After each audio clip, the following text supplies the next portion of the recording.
তো আমরা স্টেশনে নেমে গেছি। সারা রাস্তা মাম্মা একটুও ঘুমায়নি, দেখতে দেখতে আসছিল।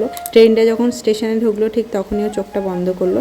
স্টেশন থেকে আমাদের বাড়ি যেতে মোটামুটি 15 মিনিট মতো সময় লাগে। বাবা টোটো করে দিয়েছিল, আমরা টোটোয় যাচ্ছিলাম, আর বাবার বাইক ছিল। যেহেতু আমি মেয়েকে নিয়ে বাইকে চাপতে পারবো না, তো সেই জন্য আমাদের জন্য টোটো করা হয়েছিল। তো একসময় এই রাস্তা দিয়ে দিনে 2 থেকে 3 বার যাওয়া আসা করতাম, আর আজ প্রায় 1 বছর পর এই রাস্তা দিয়ে যাচ্ছি। অনেক কিছু চেঞ্জ হয়ে গেছে। আর আমার মাম্মা হচ্ছে এখন রাস্তায় বেরোলে একটুও ঘুমায় না। অল্প একটু টোটোতে ঘুমালো, তারপরে উঠে গেছে।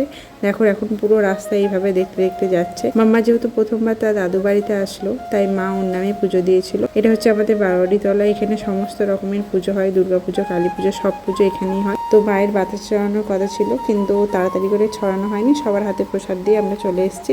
আর বাড়িতে ঢোকার আগেই মোটামুটি ফোটা ফোটা বৃষ্টি পড়তে শুরু হয়ে গেছে। এই যে দাদু বাড়ি এসে ভীষণ খুশি হয়েছে। কোথায় মামা, কোথায় এসছে গো, কোথায় এসছে মামা? দিদি বাড়ি। ও খুশি খুশি খুশি, নতুন জায়গায় এসে খুশি হয়েছে। আমি বাড়ি এসেছিলাম উল্টো রাতের আগের দিন। তো কিছু একটা পুজো ছিল, বাবা এখানে প্রসাদ এনে দিয়েছিল, আমি খাচ্ছিলাম। আর তারপরে শুরু হয়ে গেছে প্রচণ্ড বৃষ্টি। দেখো কেমন ঝমঝম করে বৃষ্টি পড়ছে। তো দেখা হচ্ছে পরের ভিডিওতে। Tata, by.